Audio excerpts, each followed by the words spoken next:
Okay, so last lecture में हमने क्या पढ़ा था? मल्टीप्लिकेशन ऑफ मैट्रिसेस, किसी मैट्रिक्स का स्क्वायर कैसे फाइंड करते हैं। अगर किसी मैट्रिक्स के साथ एडिशन और सब्ट्रैक्शन में आई मैट्रिक्स है, दैट इज आइडेंटिटी मैट्रिक्स, तो हमको कौन सी कंसिडर करना है, 2x2 करना है, 3x3 करना है, वो हम डिसाइड करते हैं। ठीक है, सो कुछ प्रॉब्लम मल्टीप्लिकेशन के हम सॉल्व करते हैं and then today we study the equality of matrices. ठीक है, इक्वेलिटी ऑफ मैट्रिसेस क्या होता है ये आज हम पढ़ेंगे। उसके पहले अब यहाँ पे देखो, दो मैट्रिसेस गिवन है, दोनों का ऑर्डर आपको पता है 2x2 है, और हमको फाइंड क्या करना है, a² + 3b + i, बराबर है। तो a² मैं सबसे पहले फाइंड कर लेता हूँ। ठीक है, देखो यहाँ पे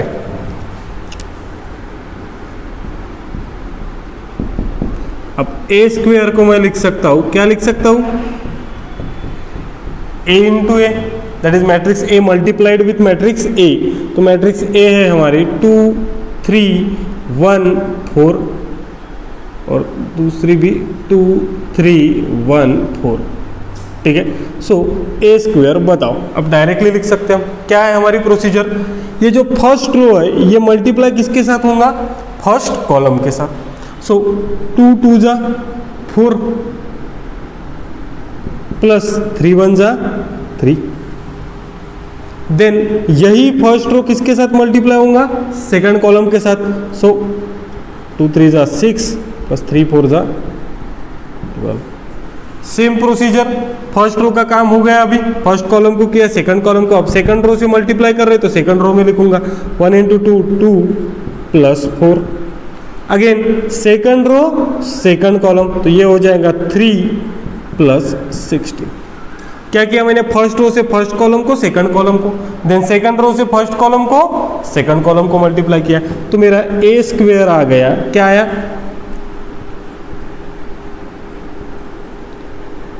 690। ये हो गया मेरा a²। ओके, अब देखो मुझे क्या फाइंड करना है, तो मुझे फाइंड करना है a² + 3b + i। क्या फाइंड करना है, a² + 3b + i। तो मेरे पास ऑलरेडी a² है, वो लिख लेता हूँ, 7 18 619, 7 18 619 लिख लिया। अब इसके बाद देखो 3b, तो देखो 3 मतलब एक स्केलर क्वांटिटी है, मल्टीप्लाई किसके साथ है, मैट्रिक्स B के साथ। तो मैट्रिक्स B क्या है, 3 1 6 0 प्लस क्या बोला है रे, I बोला है। ठीक है, अब मुझे एक बात बताओ, ये भी 2x2 है, ये भी 2x2 है, तो आपको I कौन सी लिखनी पड़ेगी, 2x2 ही लिखनी पड़ेगी। क्यों, क्योंकि एडिशन और सब्ट्रैक्शन का सबसे पहला रूल कौन सा है, पूरे के पूरे मैट्रिक्स का ऑर्डर क्या होना चाहिए, सेम होना चाहिए। तो I मैट्रिक्स भी क्या रहेंगे रे, कौन सी है, 1 0 0 1, ये आपको याद होना चाहिए। 2x2 1 0 0 1, और 3x3 1 0 0 0 1 0 0 0 1, डायगोनल में 1, बाकी सब 0। अब इसको आप इजीली सॉल्व कर सकते हो। देखो क्या आएगा, ये एज इट इज 7 18 6 19, देन अब ये 3 मल्टीप्लाई होगा तो 9 3 18 0, प्लस ये एज इट इज 1 0 0 1। क्या करना है, सभी की सम करना है, तो लिखते डायरेक्टली, लिखो डायरेक्टली, 7 + 9 16 + 1 17, 18 + 3 21 + 0, 6 + 18 + 0 24, 19 + 0 + 1 20। तो ये हो गया हमारा a² + 3b + i, a² + 3b + i। Okay, so write down.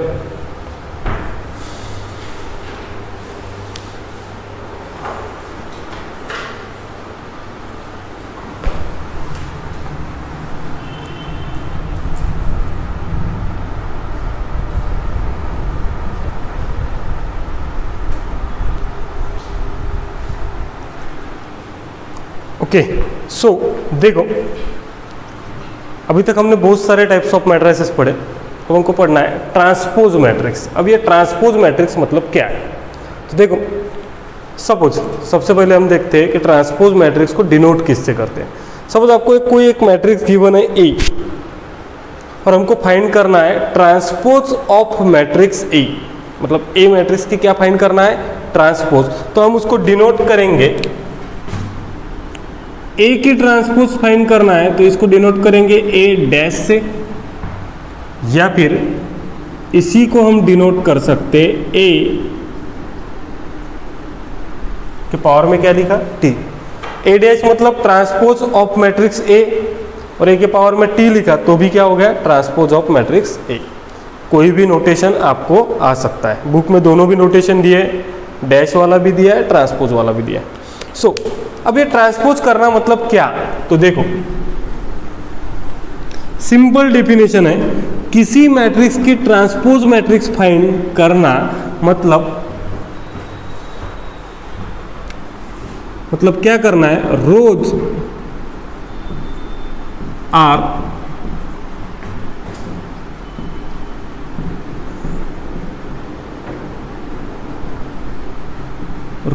Are converted into column, या फिर इसका वाइस वर्सा भी ले सकते हो आप, रोज को कॉलम में कन्वर्ट करो या फिर कॉलम को रोज में कन्वर्ट करो, एक ही बात होगी। बस इतना याद रखना है, ट्रांसपोज फाइंड करना मतलब रोज को कन्वर्ट करना है किसमें, कॉलम में।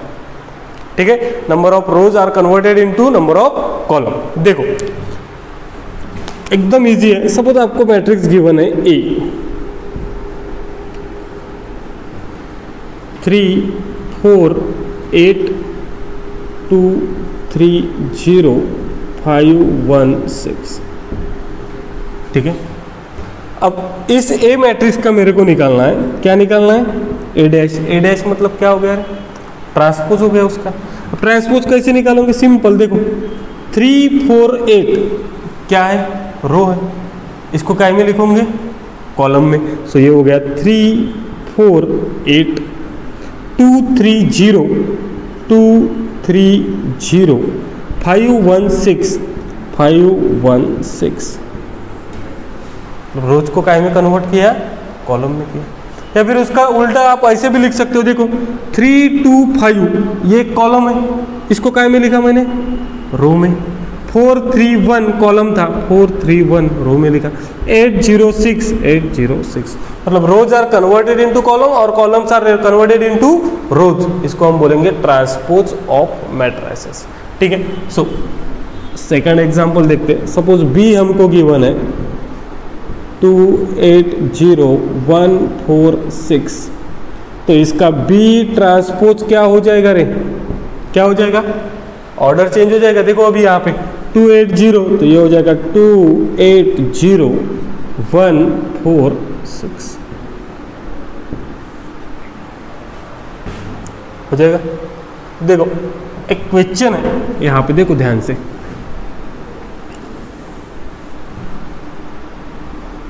if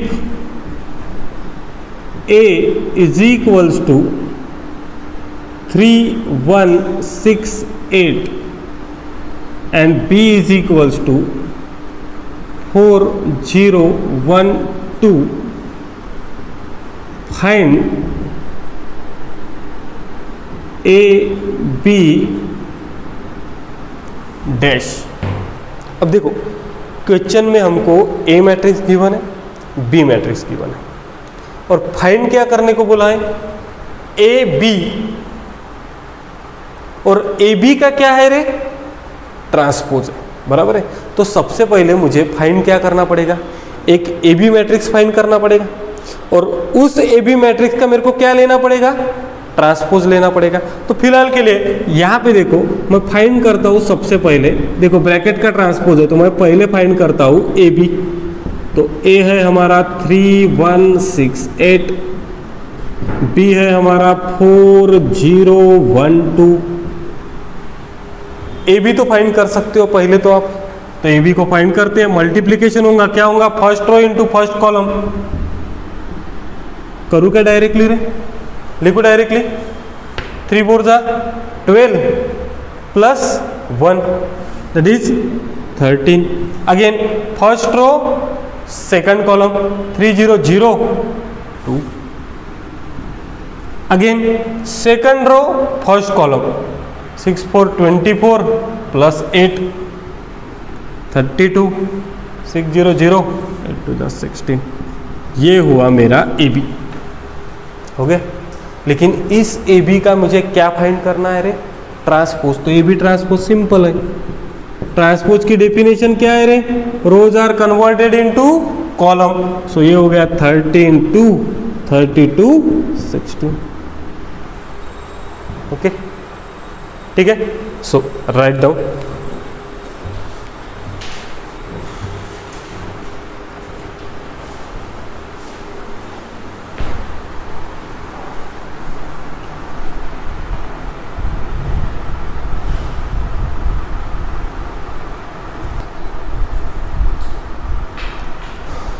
ओके सो अभी हमको पढ़ना है इक्वेलिटी ऑफ मैट्रिसेस. अब ये इक्वेलिटी ऑफ मैट्रिसेस मतलब क्या है?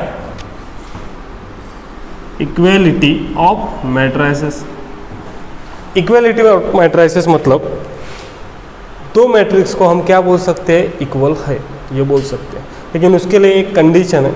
जैसे एडिशन और सब्ट्रैक्शन के लिए कंडीशन क्या थी? जो भी मैट्रिसेस आप ऐड कर रहे हो सब्ट्रैक्ट कर रहे हो तो उसका ऑर्डर क्या होना चाहिए रे? सेम होना चाहिए. सेम इक्वालिटी ऑफ मैट्रिसेस भी, जो भी मैट्रिसेस को आप इक्वल बता रहे हो उसका ऑर्डर क्या होना चाहिए?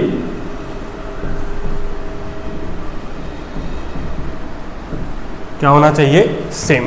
फॉर एग्जाम्पल के लिए लेते हैं. देखो सपोज एक मैट्रिक्स गिवन है आपको P Q R S और इज इक्वल्स टू उसने बोला है 3 4 6 0.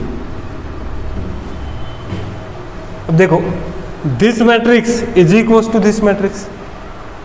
ये इसी ने बोला इक्वल बोला है मतलब. और इसका ऑर्डर क्या है?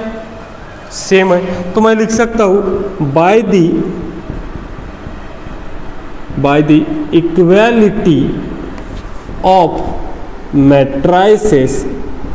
इक्वालिटी ऑफ मैट्रिसेस से हम क्या लिख सकते हैं? अगर ये दोनों मैट्रिसेस अगर इक्वल है तो ये एलिमेंट कौन सा एलिमेंट हो गया रे? मैंने आपको इसके पहले बताया था A11 बताया था. First row first column A12 first row second column A21 second row first column A22 second row second column. तो ये P एलिमेंट और इधर का A11 एलिमेंट कौन सा है? 3. मतलब P की वैल्यू क्या हो जाएंगी रे? 3. Q की वैल्यू क्या हो जाएंगी? 4. R 6 और S 0. So by the equality of matrices से हम इतना निकाल सकते हैं कि जो एलिमेंट को उसी एलिमेंट के पोजीशन के साथ क्या कर सकते हैं? इक्वेट कर सकते हैं. ठीक है. सो इसका यूज कहाँ पे होगा? देखो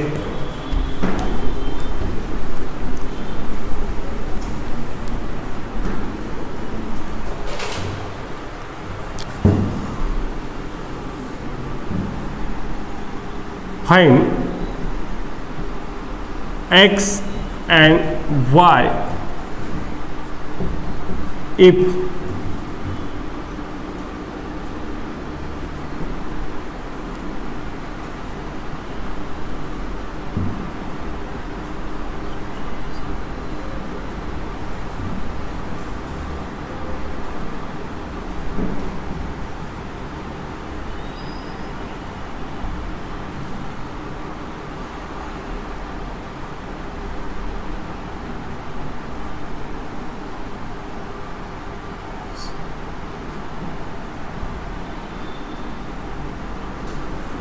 ठीक है.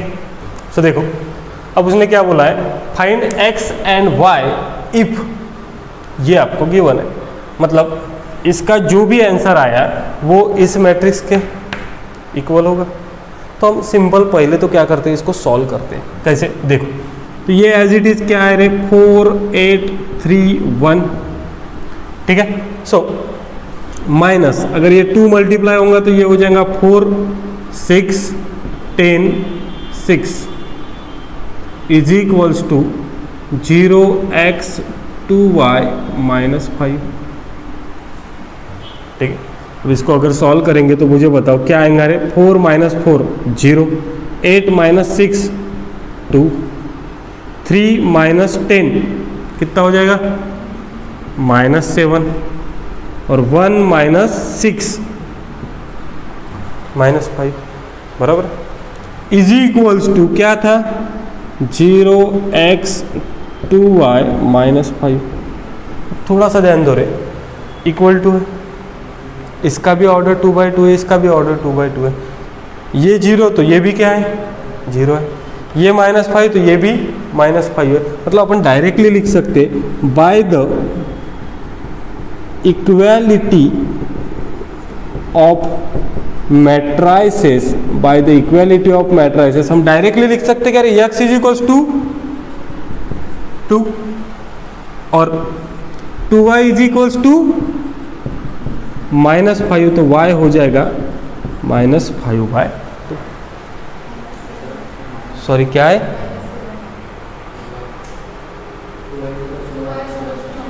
Sorry 2y is equals to -7 है बराबर। सो y इज इक्वल्स टू क्या हो जाएगा -7/2।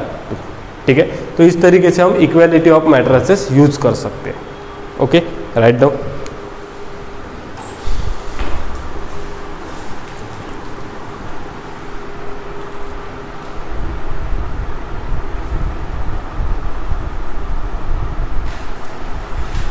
ओके, हो गया सभी का।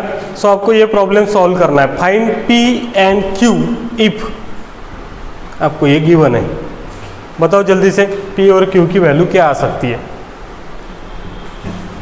तो ये गिवन है,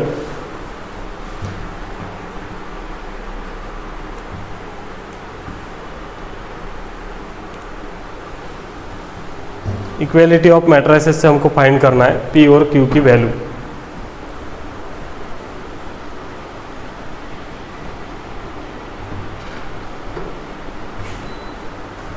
क्या हो जाएगा रे, देखो जल्दी से, सिंपल है ये। 5 से मल्टीप्लाई करोगे तो ये 10 20 0 15 30 5, माइनस में आपको गिवन है 8 1 6 5 4 0 इज इक्वल्स टू, ये as it is 2 19 2p 5q 24 5। ठीक है, इसको सॉल्व करूँगे तो ये हो जाएगा 2 19 -6 10 30 -4 26। सॉरी यहाँ पे 26 लिखो, 26 और अब इसको इक्वेट कर लो। 2 19 2p 10 26 5q 26 5 के साथ। तो by the equality of matrices से क्या हो जाएगा डायरेक्टली अपन लिख सकते हैं 2p इज इक्वल्स टू -6, तो p हो जाएगा -3, और इधर क्या है 5q is equals to q हो जाएगा 2।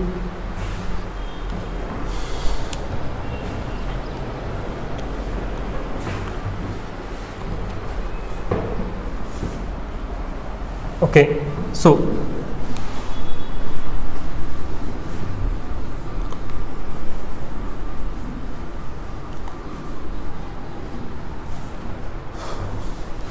एक प्रॉब्लम आपको सॉल्व करना है।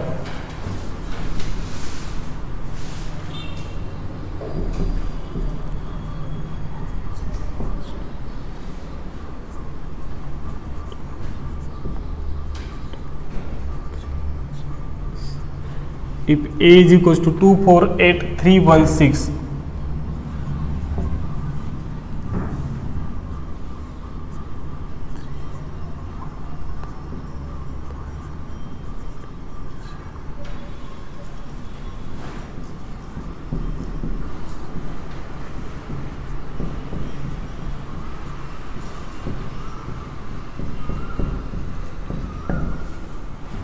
ए मैट्रिक्स गिवन है, बी मैट्रिक्स गिवन है, आपको फाइंड करना है A B and A B transpose, A B and A B transpose.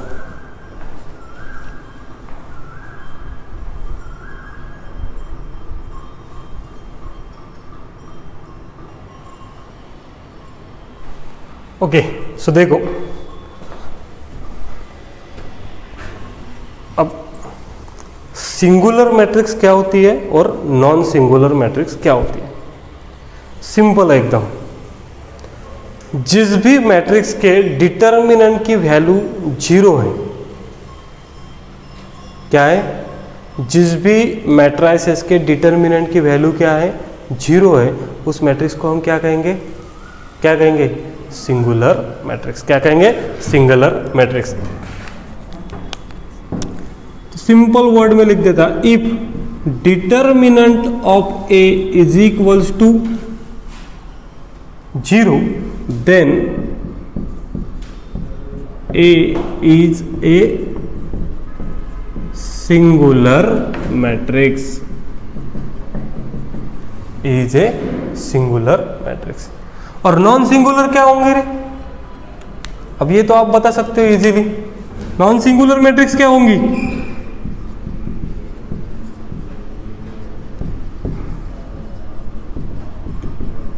Determinant की वैल्यू 0 है तो सिंगुलर, तो डिटर्मिनेंट की वैल्यू 0 छोड़ के कुछ भी रहे, बराबर है ना, नॉट इक्वल टू 0, उसको हम क्या कहेंगे, then A is a non singular matrix, then A is a non singular matrix.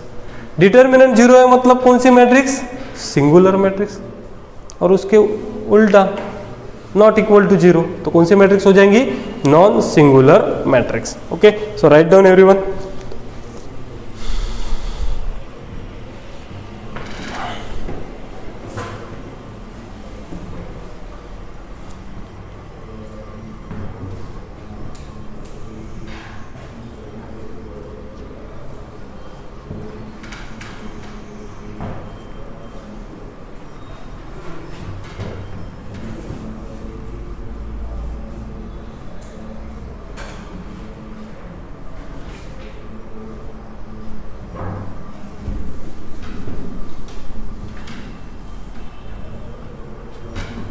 हो गया सभी लोगों का।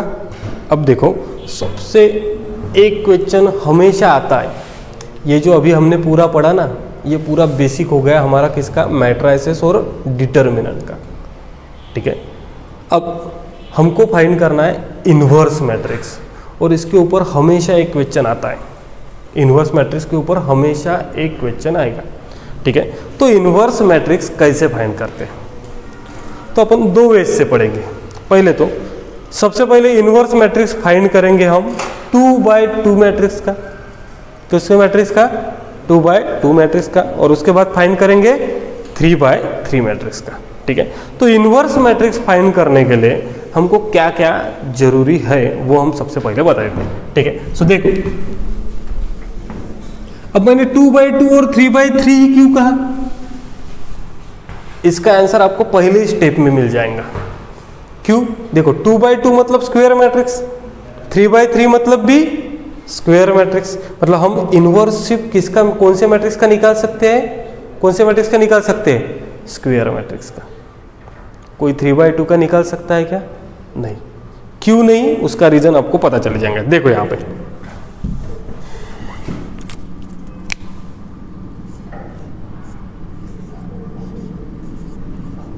इन्वर्स मैट्रिक्स, क्या फाइंड करना है हमको, इन्वर्स मैट्रिक्स, ठीक है। सो इन्वर्स मतलब आप सभी को पता है रे, ए इन्वर्स, ठीक है। ए का इन्वर्स मतलब एक मैट्रिक्स ए गिवन है, उसका इन्वर्स निकालना मतलब, तो सबसे पहली स्टेप है इन्वर्स मैट्रिक्स फाइंड करने की। अब आपको उसने बोला है कि मैट्रिक्स ए गिवन है और उसका क्या फाइंड करना है, इन्वर्स फाइंड करना है, ठीक है। सो फाइंड ए इन्वर्स, तो सबसे पहली स्टेप है उसकी, उसका क्या फाइंड करो रे? डिटर्मिनेंट। क्या फाइंड करो? डिटर्मिनेंट। अब मुझे एक बात बताओ, डिटर्मिनेंट कौन से मैट्रिक्स का आप फाइंड करते हो? कौन से मैट्रिक्स का करते हो? स्क्वायर मैट्रिक्स का, या तो 2x2 का या तो 3x3 का। कोई 3x2 का डिटर्मिनेंट फाइंड कर सकता है क्या रे? नहीं। ठीक है ना, मतलब इतना तो फिक्स हो गया कि जब भी आपको इनवर्स फाइंड करने को बोला, आप सबसे पहले उस मैट्रिक्स का क्या फाइंड करोगे रे? डिटर्मिनेंट। क्या फाइंड करोगे? डिटर्मिनेंट। तो मुझे एक बात बताओ, ये डिटर्मिनेंट की कुछ तो वैल्यू निकलेगी ना, 1 2 3 4 -1 0, कुछ तो वैल्यू निकलेंगी। लेकिन ये डिटर्मिनेंट की वैल्यू क्या होना चाहिए? Not equal to 0। ठीक है, क्या होनी चाहिए? नॉट इक्वल टू 0, मतलब 0 होना चाहिए क्या? नहीं। तो ही ए इनवर्स क्या करेगा रे? एग्जिस्ट करेगा। ऐसा भी हो सकता ना कि किसी डिटर्मिनेंट की वैल्यू 0 निकल गई, हो सकता है ना, पॉसिबिलिटी है कि किसी मैट्रिक्स की सिंगुलर मैट्रिक्स रही, मतलब उसके मैट्रिक्स की डिटर्मिनेंट क्या हो गया? 0 हो गया। तो 0 हो गया तो हमारा काम इधर से खत्म हो गया। इनवर्स निकल सकती है क्या? डिटर्मिनेंट 0 हो गया, मतलब ए इनवर्स एग्जिस्ट करेंगी क्या? नहीं। बराबर है, मतलब अपन को आगे की प्रोसीजर करने की जरूरत है क्या? नहीं। तो सबसे पहले फर्स्ट इनवर्स निकालने के लिए हमारा डिटर्मिनेंट क्या होना चाहिए रे? नॉट इक्वल टू 0, तभी आपका ए इनवर्स क्या करेगा? एग्जिस्ट करेगा। ठीक है। दूसरा, अगर कोई बोलता है कि sir determinant A is equal to अगर 0 हो गया, तो सिंपल इधर से ए इनवर्स नॉट एग्जिस्ट। अब कोई मैट्रिक्स एग्जिस्ट ही नहीं कर रही तो निकाल सकते हो क्या आप? नहीं। मतलब ये प्रॉब्लम यहीं पे फिनिश। लेकिन ऐसा होगा क्या? नहीं होगा। ठीक है। सो पहली स्टेप आपकी इनवर्स के लिए क्या हो गई? डिटर्मिनेंट फाइंड करो, और डिटर्मिनेंट फाइंड होने के बाद वो पहले देखो इक्वल टू 0 है या not equal to 0। Not equal to 0 है तो ए इनवर्स एग्जिस्ट। ठीक है। ऐसा एज्यूम करते कि डिटर्मिनेंट ए की वैल्यू 5 निकली। 5 मतलब नॉट इक्वल टू 0, मतलब ए इनवर्स एग्जिस्ट है। ठीक है। उसके बाद सेकंड हम मैट्रिक्स फाइंड करेंगे, कोफैक्टर मैट्रिक्स। कौन सी मैट्रिक्स फाइंड करेंगे रे? कोफैक्टर। कौन सी मैट्रिक्स फाइंड करेंगे? कोफैक्टर। इसको बोल देता हूं मैं cofactor of A. Cofactor of A मतलब ए मैट्रिक्स की कोफैक्टर। कैसे निकालना मैं बताऊंगा आपको। ठीक है। कोफैक्टर निकालने के बाद थर्ड स्टेप आपको कौन सी मैट्रिक्स फाइंड करना है? एडजॉइंट। कौन सी मैट्रिक्स फाइंड करना है? एडजॉइंट। कैसे मैं बताऊंगा। ठीक है। कोफैक्टर निकली, कोफैक्टर के ऊपर से एडजॉइंट निकली, और फोर्थ स्टेप आपको क्या फाइंड करना था? A inverse. तो ए इनवर्स का फार्मूला है 1 upon determinant of A into adjoint A. अब देखो ए इनवर्स का फार्मूला क्या है? 1 अपॉन डिटर्मिनेंट ऑफ ए।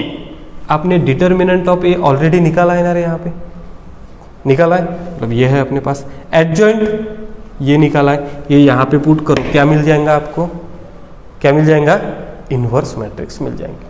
कैसे निकालना मैं बताऊंगा। देखो इनवर्स मैट्रिक्स निकालने के लिए स्टेप क्या है? सबसे पहले क्या फाइंड करो? Determinant. Determinant not equal to 0 है तो ये इनवर्स एग्जिस्ट है। उसके बाद सेकंड स्टेप कौन सी है? कोफैक्टर मैट्रिक्स फाइंड करो। Third step adjoint, and fourth A inverse का फार्मूला क्या है? 1 upon determinant of A into adjoint of A. कैसे फाइंड करना आगे बता रहा हूं, लेकिन ये 4 स्टेप आपको याद होनी चाहिए। लिख लो सभी लोग।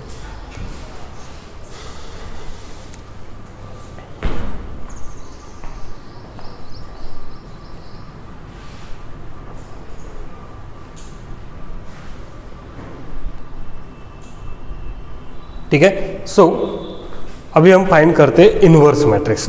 कौन से मैट्रिक्स फाइंड करते हैं? Inverse matrix. ठीक है। आप सभी लोगों को प्रोसीजर पता है। सबसे पहले क्या फाइंड करना है? उसका determinant, then cofactor, then adjoint, और देन ए इनवर्स। ठीक है। देखो पहले फाइंड करते 2/2 का।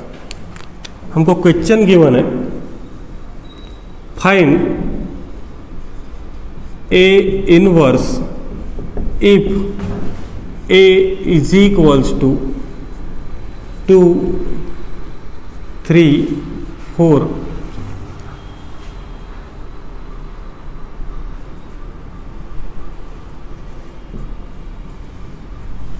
2, 3, 4, 7। ठीक है, बाद में लिखो, सबसे पहले यहाँ पे देख लो मेरे को क्या फाइंड करना है, इनवर्स फाइंड करना है। ठीक है, सो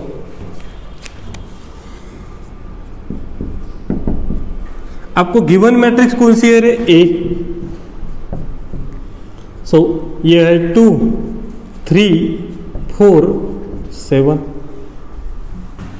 ठीक है, अब देखो सबसे पहले मैंने आपको बताया था क्या फाइंड करना है, क्या फाइंड करना है, डिटर्मिनेंट। तो इसका डिटर्मिनेंट फाइंड कर लो, क्या हो जाएगा 2, 3, 4, 7 का डिटर्मिनेंट क्या हो जाएगा रे,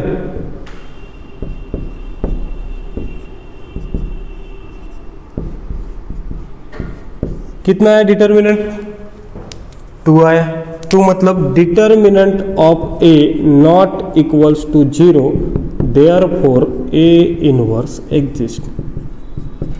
बराबर है, मतलब ए इनवर्स हम निकाल सकते हैं। अगर यहाँ पे 0 आता तो हमारा प्रॉब्लम यहीं पे फिनिश था। क्यों, ए इनवर्स नॉट एग्जिस्ट। ठीक है, अब ए इनवर्स निकालने के बाद हमको निकालना है कोफैक्टर मैट्रिक्स। कौन सी निकालना है रे, कोफैक्टर मैट्रिक्स। अब ये कोफैक्टर मैट्रिक्स कैसे निकालेंगे यहाँ पे ध्यान दो। देखो कोफैक्टर ऑफ ए, अब कोफैक्टर ऑफ ए निकालना है तो मुझे एक बात बताओ रे, ये 2/2 की मैट्रिक्स है ना, 2/2 की, तो कोफैक्टर भी 2/2 की रहेंगी। तो ये एलिमेंट को मैं बोल देता हूं A11, बराबर है ना। क्यों, मैंने बताया था, first row first column, first row second column, second row first column, second row second column. ठीक है, अब देखो बस इसमें आपको एक बात याद रखना है, साइन कन्वेंशन। कौन सी बात याद रखना है, साइन कन्वेंशन। तो 2/2 के लिए साइन कन्वेंशन रहता है प्लस माइनस माइनस प्लस। क्या रहता है, प्लस माइनस माइनस प्लस। अब तुम बोलोगे सर ये तुमने कहाँ से लाया, बराबर है ना, प्लस माइनस माइनस प्लस ये कहाँ से लाया। तो इसका रीज़न भी मैं आपको आगे में बताऊंगा, 2/2 का भी बताऊंगा, 3/3 का भी बताऊंगा। लेकिन फिलहाल के लिए आप इतना याद रख लो कि आपको क्या करना है, प्लस माइनस माइनस प्लस। देखो जितने भी प्रॉब्लम पढ़ रहे हैं और मैं लिख रहा हूँ वो कौन से डायरेक्शन से लिख रहा हूँ एक सेकंड देख लो। मैं जब भी आपको एलिमेंट लिखता हूँ तब कैसे लिखता हूँ, रो वाइज लिखता हूँ, बराबर है। इसलिए मैंने आपको साइन कन्वेंशन भी कैसे बताया, plus minus minus plus, row wise. ठीक है, अब देखो पहला फर्स्ट एलिमेंट मेरे को फाइंड करना है A11, बराबर है। सेकंड एलिमेंट है A12, थर्ड एलिमेंट है A21 और फोर्थ एलिमेंट है A22, बराबर है। वही लिखा ना मैंने, A11, 12, 21, 22। और साइन कन्वेंशन क्या है रे, प्लस माइनस माइनस प्लस, बराबर है। इतना समझेगा, पहले बताओ मैंने क्या किया, मेरे को कोफैक्टर मैट्रिक्स निकालनी थी तो मैंने ये साइन कन्वेंशन दे दिए, प्लस माइनस माइनस प्लस। और ये तो आप सभी लोगों को कैसे लिखना है पता है, सिर्फ मैंने यहाँ पे लिखा रो वाइज A11, 12, 21, 22। अब मैट्रिक्स ए को देखो, ये है मैट्रिक्स ए। अब मेरे को लिखना है, ये साइन कन्वेंशन भी मैंने पहले ही लिख दी। अब थोड़ा सा यहाँ पे ध्यान दो, A11 मतलब कौन सा एलिमेंट है रे, ए मैट्रिक्स को देखो, ये एलिमेंट है, ये एलिमेंट है ना। तो इसके हॉरिजॉन्टल और वर्टिकल के एलिमेंट को छोड़ दो। देखो मेरे को एलिमेंट कौन सा लिखना है, A11 मतलब फर्स्ट एलिमेंट कौन सा है, 2। तो इस 2 के हॉरिजॉन्टल और वर्टिकल को छोड़ दो, बचा क्या, कौन सा बचा, 7 बचा। ये 7 मैंने यहाँ पे लिख लिया, ठीक है। उसके बाद दूसरा एलिमेंट कौन सा है 1 2, आपको पता ही है ना, अपन लिख कौन से वाइज रहे, रो वाइज लिख रहे। 1 2 मतलब एलिमेंट कौन सा 3, तो 3 के हॉरिजॉन्टल और वर्टिकल को स्किप कर दो, कौन सा बचा 4 यहाँ पे लिखा। नेक्स्ट एलिमेंट कौन सा है A21, 21 मतलब कौन सा, ये 4 बराबर। 4 के हॉरिजॉन्टल और वर्टिकल को स्किप करो, कौन सा बचा 3। देन A22 कौन सा एलिमेंट है 7 के वर्टिकल और हॉरिजॉन्टल को स्किप करो, बचा क्या 2। देखो सिंपल लॉजिक है, हमने कैसे लिखा है A11 1 2 2 1 2 2 बराबर है। तो सीधा ये फर्स्ट एलिमेंट, तो फर्स्ट के हॉरिजॉन्टल और वर्टिकल को स्किप किया तो क्या बचा 7। सेकंड एलिमेंट था 3, तो 3 के हॉरिजॉन्टल और वर्टिकल को स्किप किया तो बचा क्या 4। देन एलिमेंट कौन सा था 2 1 मतलब ये 4 के हॉरिजॉन्टल वर्टिकल को स्किप किया तो क्या 3, और देन 7, तो 7 के वर्टिकल और हॉरिजॉन्टल को स्किप किया तो क्या 2। इसी तरीके से याद रखना, मैं आपको ऐसे भी बता सकता हूँ कि 2 के अपोजिट वाला एलिमेंट, ठीक है, लेकिन हमको एक ही मेथड से सॉल्व करना है। जब हम 3/3 के सॉल्व करेंगे तो सेम मेथड यूज होंगी। इतना क्लियर हो गया। अब मुझे बताओ, आपकी कोफैक्टर मैट्रिक्स मिल गई, कौन सी मिली, देखो इधर लिखूं क्या, लिखता कोफैक्टर ऑफ ए क्या हो जाएगा बताओ बरा, सिंपल A11 1 2 रो वाइज लिखते हैं ना हम, तो ये क्या 7 -4 -3 2। Is it clear? ये मैट्रिक्स मिल गई कोफैक्टर, ठीक है। अब मेरे को कौन सी मैट्रिक्स फाइंड करना है रे, कौन सी मैट्रिक्स फाइंड करना है, एडजॉइंट। तो एडजॉइंट मैट्रिक्स क्या होंगी, देखो एडजॉइंट ए, एडजॉइंट मतलब क्या है, तो सिंपल ट्रांसपोज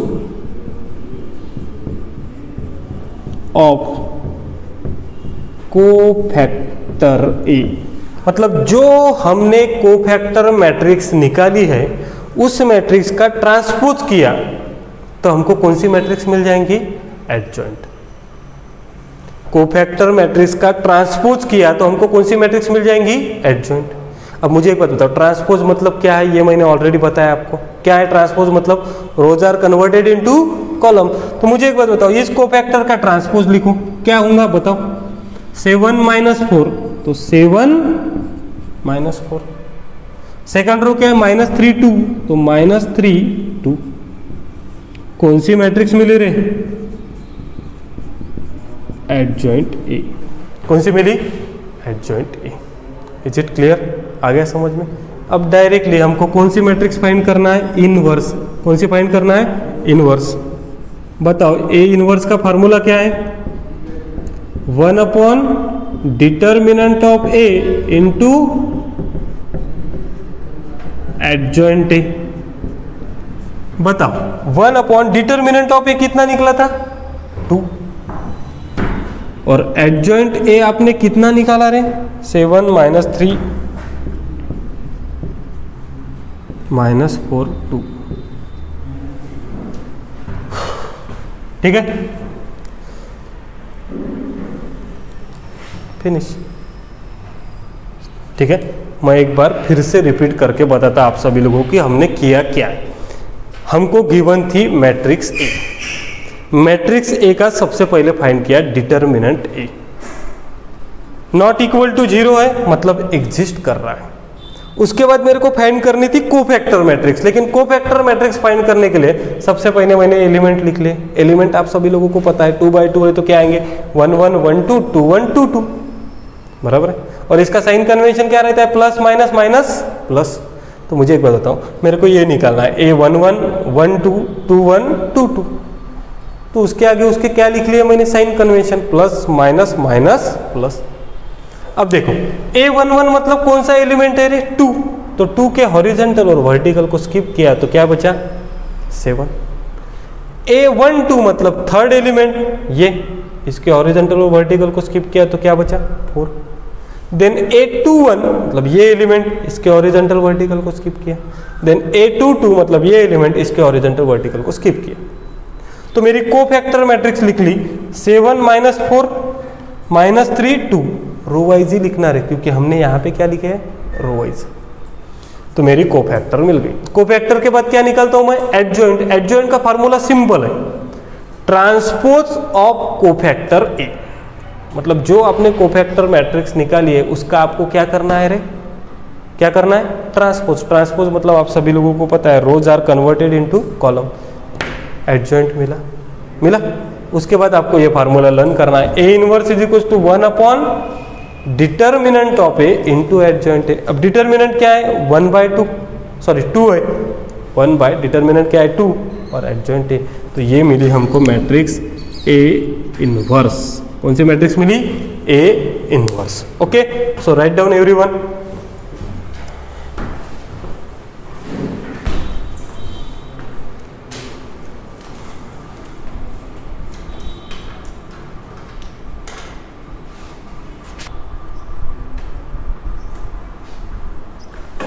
ओके, सो इस तरीके से हमने क्या फाइंड किया, इनवर्स मैट्रिक्स फाइंड की 2/2 की। सिंपल लॉजिक है, पहले डिटर्मिनेंट फाइंड किया, then cofactor, then adjoint and then inverse. ठीक है, सो अब देखो ये प्रॉब्लम सॉल्व करने के लिए आपको कम से कम कितने मिनट लगेंगे, 2 minute, 3 minutes.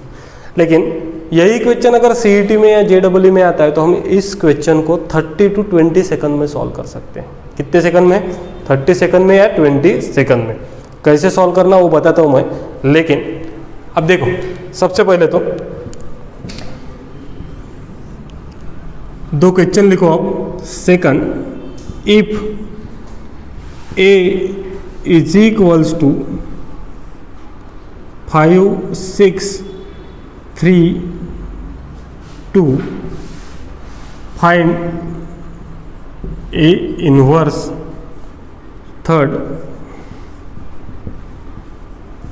find A inverse if B is equals to, sorry इसको B ले लो।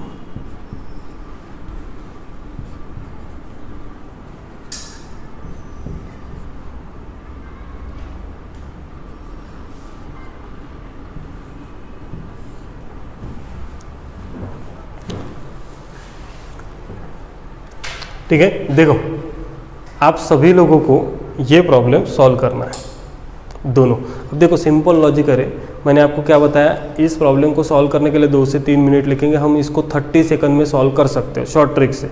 वो शॉर्ट ट्रिक मैं आज नहीं बताता, क्योंकि आज बता दी तो ये दोनों प्रॉब्लम तुम उसी से सॉल्व कर लोगे। ठीक है, एकदम ईजीली है। अब देखो लेकिन मैं इसको मैं पहले आपको बता दे रहा हूँ कि कोई भी प्रॉब्लम सॉल्व करने से पहले आपको चारों भी ऑप्शन वहाँ पे दिखेंगे, A B C D। तो सबसे पहले आपको फाइंड करना है डिटर्मिनेंट। अगर डिटर्मिनेंट की वैल्यू 0 आती है तो सामने सॉल्व करने की जरूरत है क्या, अगर 0 है तो A inverse not exist, finish problem. अगर नॉट इक्वल टू 0 है तो A इनवर्स एग्जिस्ट। फिर आपको क्या फाइंड करना है, कोफैक्टर। तो कोफैक्टर फाइंड करने के लिए ये लिखने की भी जरूरत नहीं, तुम डायरेक्ट लिख सकते हो। कोफैक्टर फाइंड करना है तो कैसे, A11 A12 A21 A22, बराबर है ना। आपको डायरेक्टली ये सीक्वेंस तो पता ही है, नहीं है तो पता हो जाएगा। 2 प्रॉब्लम सॉल्व करोगे तो प्लस माइनस माइनस प्लस। उसके बाद क्या करना है, तो सिंपल है, फर्स्ट एलिमेंट को देखो, इसके हॉरिजॉन्टल वर्टिकल स्किप करो, जो बचा है उसको लिखो, इसको पकड़ो, इसके हॉरिजॉन्टल वर्टिकल को स्किप करो, देन ये हॉरिजॉन्टल वर्टिकल को स्किप करो, देन ये हॉरिजॉन्टल वर्टिकल को क्या करो, स्किप करो। ऐसा किया। हमको चलना कैसे, ये पहले दिमाग में ध्यान दो। 5 2 6 7, A11 मतलब ये एलिमेंट पहला, ये देन ये, और कुछ रहता तो इधर वाला, मतलब पहले पूरा रो ले लो, देन दिस 3/3 रहता तो इस प्रोसीजर से चलते हैं, बराबर। और इसको लिखना है वर्टिकली, लिख लिया। उसके बाद आपको कोफैक्टर मैट्रिक्स मिल जाएंगे। अभी 2/2 की थी तो 7 -4 -3 2, ये हो गई मेरी कोफैक्टर। कोफैक्टर को एडजॉइंट बनाना है तो सीधा सीधा कोफैक्टर मैट्रिक्स का क्या लो, ट्रांसपोज लो, मतलब rows are converted into column. Adjoint मिल गया, डायरेक्ट फार्मूले में पुट कर दो, A inverse is equal to 1 upon determinant of A adjoint A. ठीक है, सो ये दोनों प्रॉब्लम को प्रोसीजर वाइज सॉल्व करना है आपको, जैसे मैंने किया है, और इसका आंसर क्या आता है वो कल सॉल्व करके लाना है। ठीक है, सो कल शॉर्ट ट्रिक 2/2 का इनवर्स कैसे फाइंड करना और 3/3 मैट्रिक्स का इनवर्स कैसे फाइंड करना, ये हम देखेंगे। Okay, so thank you.